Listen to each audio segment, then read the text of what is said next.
back. Let us go through the question. Two disks of moments of inertia I1 and I2 about their respective axes, normal to the disk and passing through the center, and rotating with angular speeds omega 1 and omega 2 are brought into contact face to face with their axes of rotation coincident.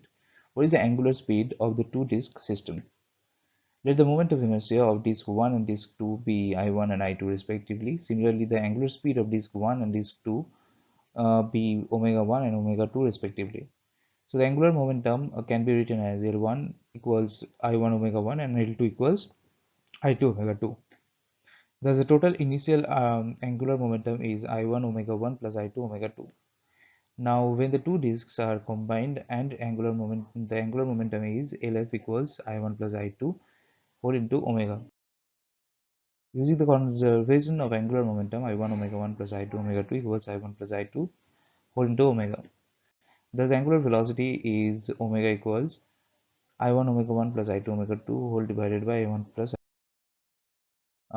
so that the next question is so that the kinetic energy of the combined system is less than the sum of the initial kinetic energies of the two disks. How do you account for the for this loss in the energy? Take omega 1 not equals to omega 2. The initial kinetic energy is written as Ki half equals half I1 omega 1 squared plus I2 omega 2 squared. For the values of the final angular velocity from part A, we need to find Ki minus Kf. That will become this. So I'll solve the above equation, we get this.